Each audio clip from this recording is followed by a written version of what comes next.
नमस्कार दोस्तों, जिस उम्र में लोग रिटायर होने की सोचते हैं और ख़ास तौर से लेडीज़, उनकी सारी उम्र ही अपने घर के कामकाज में निकल जाती है और जिनको डबल काम करना पड़ता है उनके लिए तो और भी मुसीबत है।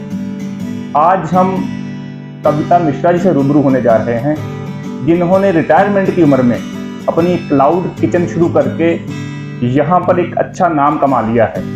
कविता जी नमस्कार। नमस्कार।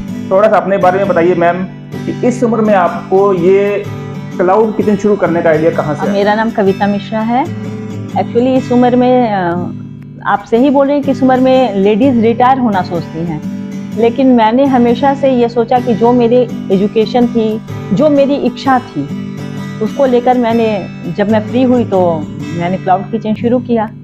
इसकी प्रेरणा आपको कहाँ से मिली? इसकी प्रेरणा मुझे खुद की अंतरात्मा से मिली जी। जो मेरी अंतरात्मा मुझे हमेशा कहती थी कि कुछ करना चाहिए, कुछ करो।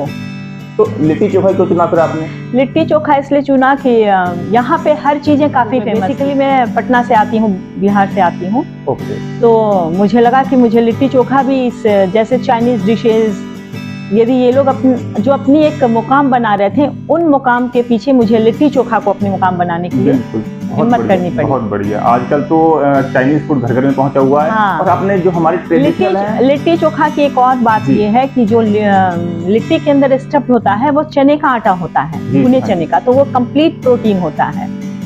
फिर मैंने अब देखा है कि जैसे विदेशों में, यूएसए वगैरह में सारे लोग नेचुरल प्रोटीन के पीछे पागल हो रहे हैं। सत्तू जो कंप्लीट प्रोटीन है और गेहूं कंप्लीट, मतलब लिट्टी जो है कंप्लीट हेल्दी फूड हो जाता है। आपने उसको तंदूर पे आपको बेक करना है। फिर चोखा जो है वो मिक्स वेजिटेबल है, बस ये कहिए कि विदाउट तड़का, विदाउट घी, विदाउट, वो बॉइल्ड होता है।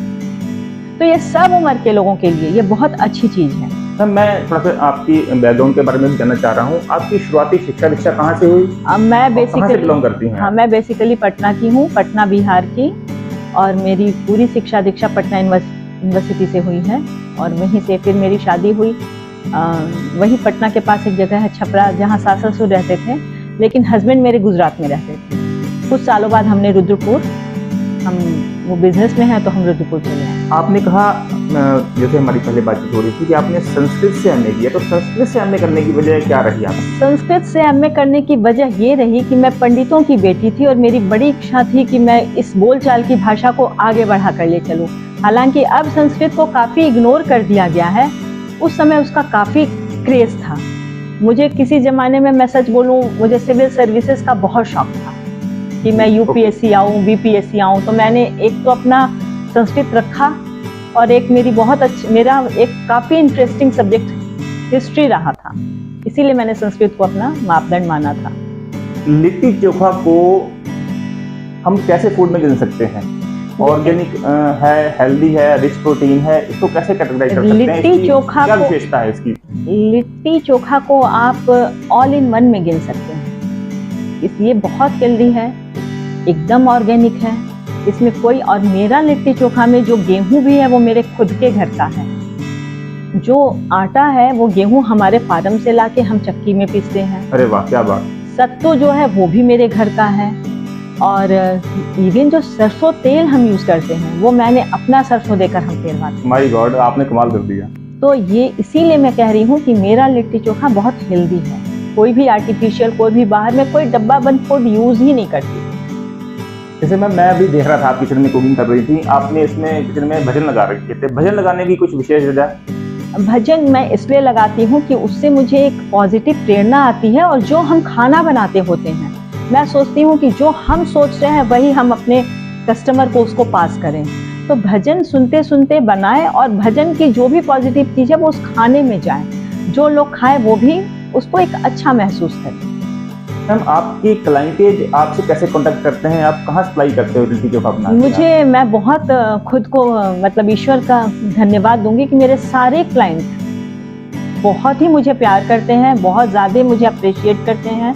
और इसमें मेरी दोस्तों का भी बहुत बड़ा रोल रहा है। किसी ने मुझे चढ़ाया कि तुम शुरू करो, किसी ने मुझे इंटरव्यू के लिए प्रेरित किया, तो मैं उनका भी बहुत ही शुक्रगुजार हूँ। बिल्कुल, हमारी लाइफ में कुछ लोगों का साथ होता है जो हमको आगे बढ़ने की प्रेरणा मेरे लाइफ में बहुत ज़्यादा हैं, और मेरे क्लाइंट मुझसे फ़ोन से कांटेक्ट करते हैं क्योंकि मैंने ये डाल रखा है। पहले फर्स्ट डे मैंने स्टार्टिंग की थी दाल पूड़ी खीर से। दाल पूड़ी खीर बिहार का एक बहुत ट्रेडिशनल डिश है।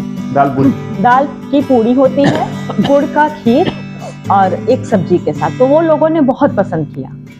उसके बाद से मैंने दाल की पूड़ी खीर से, चूँकि मैंने सरस्वती पूजा के दिन से मैंने स्टार्ट किया, मैं ईश्वर में बहुत विश्वास रखती हूँ, तो वो हमारे यहाँ पूजा पाठ में ये डिशेस बनते हैं, तो मैंने वो बनाया, भोग लगाया और मैंने लोगों में बांटा।